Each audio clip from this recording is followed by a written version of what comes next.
แม่นาเพิ่นฝากมาให้ซื้อปุ๋ยเนาะพี่น้องเนาะปกติแต่ก่อนน่ะสอบละ900ปลายนะพ่อ800ไป800เนาะ800ไปแต่ว่าพันไปแต่ว่าเดี๋ยวนี้น่ะมันพันเกือบฮอด1,200นะพี่น้องอันนี้ก็ถือว่าโอ้ดีใจทางแม่เพิ่นมอบให้เนาะเป็นน้ำจิตน้ำใจจากทางแม่เพิ่นนั่นแหละเพิ่นก็ดูสงสารบ่แอนนี่แหละแต่บ่แอนก็สิมอบให้แม่ต่อเอาไหม เป็นละลายเด้อ ได้หลายเด้อเอาเงินมาให้อัน ซื้อปุ๋ย ซื้อปุ๋ยก็ได้ก็บ่ขอบใจหลายปอดต้น 2,000 บาท เจะรวยเด้อ ให้ร่ำให้รวยเด้ออัน คิดเงินในใด ฝากเงินมาซื้อปุ๋ยก็ได้ เด้อ สมมาตรปรารถนาเด้อสาธุ ให้ร่ำให้รวยจ้าถูกจะนำไปกับขอขอบคุณไปยังทางแม่นาเพิ่นหลาย โอ้ขอบคุณ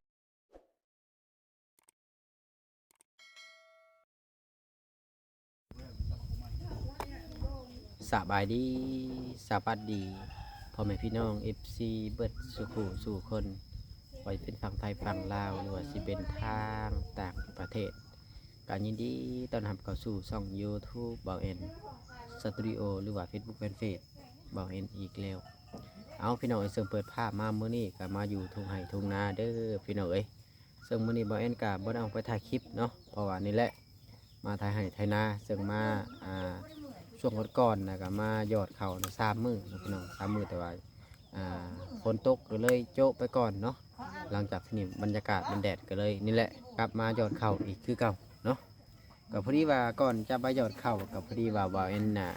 จะมาขอบบุญขอบคุณไปยังทางแม่นาเพิ่นหลังจากที่บ่าวเอ็นได้มาประสานงานต่อเรื่องต่อเติมบ้านของน้องแต่หรือว่าพาน้องแต่ไปหาหมออะไรเราพี่น้องเนาะแต่ที่นี่ทั้งแม่เพิ่นฝากเงินมาให้บ่าวเอ็นน่ะเป็นจำนวนเงิน5,000 บาทเนาะจากนั้นบ่าวเอ็นก็ขอบบุญขอบคุณไปยังทางแม่นาเพิ่นหลายๆขออวยพรให้แม่เพิ่นจงอยู่ดีมีแห่งความเจ็บบ่ให้ได้ความไข้บ่ให้มีปราศจากโรคภัยไข้เจ็บทุกสิ่งทุกอย่างให้ครอบครัวทั้งแม่จงมีแต่ความสุขความเจริญเด้อสาธุและก็เงินในจำนวนเงิน5,000 บาทนี่นะพี่น้องที่แรกๆนะแม่เพิ่นฝากมาให้บ่าวเอ็นใช้และที่นี่นะบ่าวเอ็นจะแบ่งให้ของพ่อเพิ่นใส่ปุ๋ย2,000 บาทนะพี่น้องเนาะเพื่อว่าให้เพิ่นมีเงินใส่ปุ๋ยให้แหละเพราะว่าส่วนรายบ่าวเอ็นก็บ่ได้คอยเอาเงินให้ทั้งพ่อทั้งแม่นะพี่น้องกับอีกอย่างก็เงิน YouTube เฮามันก็บ่ค่อยสิหลายว่าตรงๆเลยพี่น้องเอ้ยก็เลยบ่ได้ให้ทั้งเพิ่นแต่ละเทื่อมีแต่ว่าซื้อข้าวต้มขนมมาฝากทั้งเพิ่นซื้อเนาะของอยู่ของกินเล็กๆน้อยๆบ่เคยแบบว่าสิให้เงินเพิ่นเทื่อละ1,000-2,000เนาะบ่เคยนะพี่น้องเนาะเพราะมันบ่มีเงินอะไรเงิน YouTube กับพอได้แต่ทูๆไทยๆเนาะก็พอดีว่าหลังจากที่แม่เพิ่นฝากมาให้5,000แล้วก็จะแบ่งให้ทางพ่อ2,000เนาะเราก็สั่นการที่เข้าไปเซอร์ไพรส์เพิ่นก่อนพี่น้องเอ้ยนี่แหละเครื่องหยอดเข้าก็ได้เครื่องหยอดเข้านำเข้าจากไทยนำเข้าจากไทยเลยพี่น้องเอ้ยนี่แหละมื้อนี้ก็อยู่กันครบมื้อนี้พี่น้องเอ้ยอันนี้ก็เป็นเอื้อยใหญ่ไปขุดแมงขนุนสบายดีไปขุดแมงขนุนเด้ออันนี้ก็เป็นหลานสบายดีป้าลุงแม่โดมสบายดีว่าจะไปดีนี่อันนั้นก็น้องพัชราอันนี้น้องพัชราซ่องเปิ่นโดนแบนพี่น้องเอ้ยคนบอกขยันลงคลิปนะก็เลยโดนแบนไป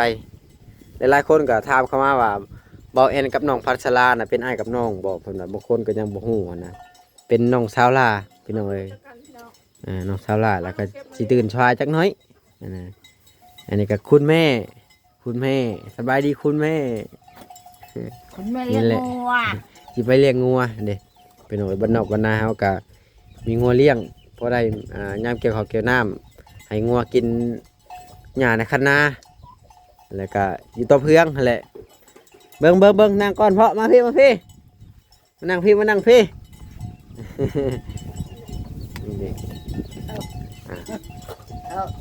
เท่าขยันเด้นี่แหละพี่น้องเลยพ่อกับแม่ผมบอกจะไว้สบายดีอยู่ลายแล้วอยู่6ส่วน60อยู่ไหน60แหละ10แล้วให้แม่นี่50 กว่าปี54บ่แม่55มานี่เนาะส่วน60แล้วนี่ก็ได้ คอยยังแจ้วอยู่แต่งัวได้ เป็นเลี้ยงงัวอยู่แต่ว่าเป็นผู้เฒ่าอยู่ฝั่งไทยอายุ50กว่าปีเพิ่นบ่ได้เลี้ยงงัวได้อยู่ฝั่งไทยมันบ่มีบ่อนเลี้ยงงัวคือบ้านเฮายังเป็นบ้านนอกบ้านนายังมีบ่อนเลี้ยงงัวเลี้ยงปลาอยู่ย้อนกลับไป เขาเจ้า ทำฝั่งไทยจำ40 ปีขึ้นหลังพุ่นแหละเนาะเพิ่นเนาะเพิ่นยังได้เลี้ยงงัวย้อนกลับไป40 ปีพุ่นแหละกับพอดีว่ามื้อนี้ก็นี่แหละมีเงินทางแม่นาเพิ่นฝากมาให้ซื้อปุ๋ยเนาะพี่น้องเนาะทางแม่นาเพิ่นอยู่พุ่นแหละประเทศนอกพุ่นแหละเนาะแต่ว่าเพิ่นเป็นคนไทยก็สิให้ทั้งพ่อเพิ่นใส่ปุ๋ยก่อนเดี๋ยวหลังจากรอบหน้ารอบในเอาแม่เพิ่นก็วางแผนไว้อยู่ว่าสิให้ค่าปุ๋ยอีกเพิ่นว่านะเลยรอบนี้เอามาให้ทั้งแม่เพิ่นก่อนกันก็ดูสงสารบ่แอนนี่แหละแต่บ่แอนก็สิมอบให้แม่ต่อเอาแม่ ผมบ่ขอบใจเพิ่นเด้อ อ้าวขอบมุกขอบใจละลายเด้อ ได้หลายเด้อเอาเงินมาให้อัน ซื้อปุ๋ย ซื้อปุ๋ยก็ได้กูบ่ขอบใจหลายปอดต้น2,000 บาท จะรวยเด้อ ให้ร่ำให้รวยเด้ออัน คิดเงินให้ได้ ฝากเงินมาซื้อปุ๋ยก็ได้ เด้อ สมมาตรปรารถนาเด้อสาธุ ให้ร่ำให้รวยจ้าถูกจ้าถูก จะนำไปกับขอขอบคุญคุณเป็นยังทั้งแม่นาเพิ่นหลาย โอ้ขอบ ๆมีแต่ว่าไปใช้น้ำบาดนี่เพราะว่าหยุดงานเลยเด้ ขอบใจหลาย หยุดประมาณมื้อหนึ่ง2 มื้อนี่แหละ ใส่ปุ๋ยแล้ว นี่แหละรถอีไทยนาพี่น้องเอ้ยเพื่อจะซื้อได้นี่ก็บ่แม่นง่ายๆได้นี่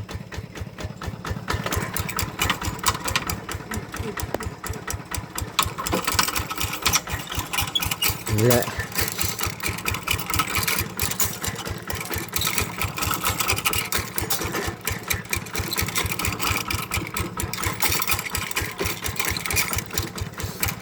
ไทยนา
ถ่ายให้ยังไง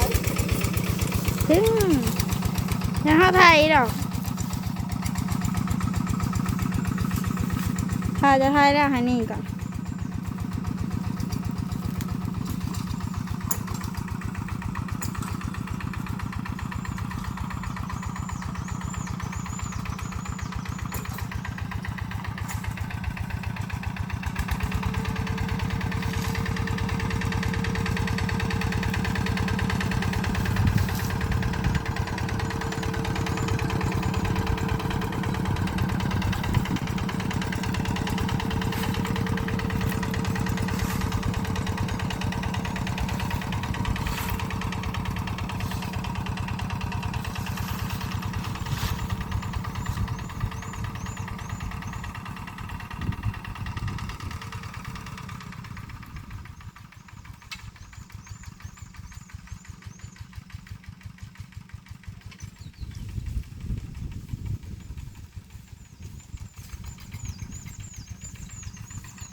อ้าวพี่น้องเอกาตอนนี้ก็ขึ้นมาแต่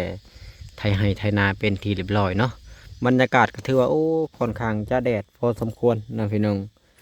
แดดขนาดเลยโคตรร้อนโคตรแดดพี่น้องเอกก็มีแต่ว่าตอนนี้ก็เป็นเวลา12 โมงกว่าๆแล้วก็สิได้หยุดพักผ่อนก่อนก็มีแต่ว่าพุ่นแหละช่วงหลังแรงจังที่ลงมาอีกเนาะแต่ว่าช่วงตอนนี้นะพักผ่อนก่อนทางพอแล้วก็ซีนพื้นทางพอละหานคงไม่ออกตั้งแต่นี่แหละมันงามเข่างามน้ำนี่แหละพี่น้องก็เลยว่าหานออกเพื่อว่าบ่ให้เข่ามันล่มก็เลยว่าส่วนหลังจากตัวที่หานออกนี่ก็เอาไปเห็ดฟื้นพี่น้องเห็ดฟื้นดังพออยู่ให้อยู่หน้าแบบนี้ใส่ฟื้นไม้ธรรมชาติโอเคนะพี่น้องเนาะนี่แหละฟื้นไม้บกเนาะมันกับงัวควายกับมากินสามารถเอาไปนำใส่ได้อีกอยู่ปลายมันก็มีหางนกเราก็มีแต่ว่ามาหากินข้าวกินน้ำไปเด้อพ่อมากินข้าวกินน้ำก่อนบ้านนี้เดี๋ยวจังลงมาช่วงแรงยังไง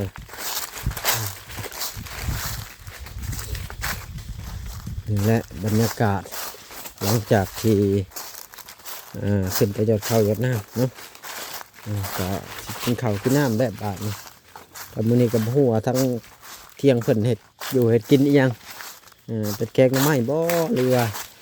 เป็นไรเด้อันนี้ก็ยังบ่แน่ใจพี่น้องเลยมีแต่ว่าขึ้นไปเที่ยงแล้วก็สิมาเบิ่งเข้าโตที่บ่แอนยอดมือก้อนว่าออกสันใดแล้วหั่นนะเดี๋ยวมาเบิ่งเข้าก่อนเอาเดี๋ยวมาเบิ่งเข้าโตที่ยอดมือก่อนพี่น้องเอ้ยแน่มากคือจังว่าสีเขียวๆเลยได้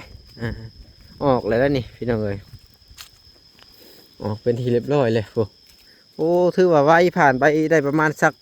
5-6 มื้อได้พี่น้องเอ้ยหลังจากที่บ่แอนมาหยอดไว้นี่ดิถือว่าออกแล้วนี่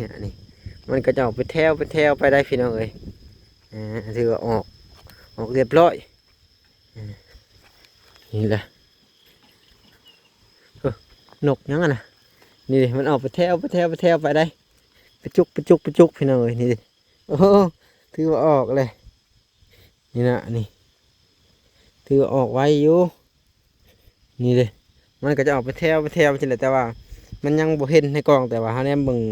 โดยตาเปล่านี่เห็นแล้วพี่น้องเอ้ยถือมาออกแล้วนะนี่ละ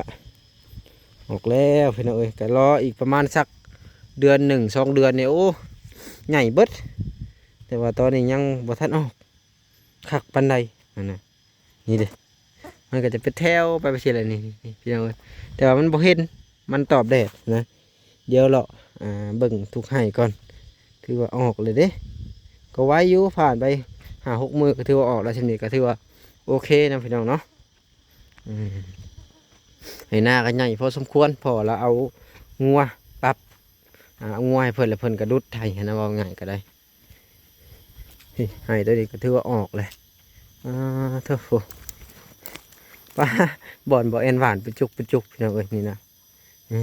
บ่แอนหวานใส่ไปจุกถือว่าออกบ่ได้เด้นี่ออกแล้วนี่ดิออกคักอยู่ได้พี่น้องโอ้คักเดียวผ่านไปโดนๆนี่ก็ถือว่าโอ้เต็มให้หน้าเลยบาทนี่ถือว่าคักอลีบาทนี่เอาพี่น้องสำหรับคลิปนี้กับผมมีอย่างหลายเด้อกันหลังจากที่ไทยให้ไทยนาแล้วกับพอดีว่าพาพ่อแม่พี่น้อง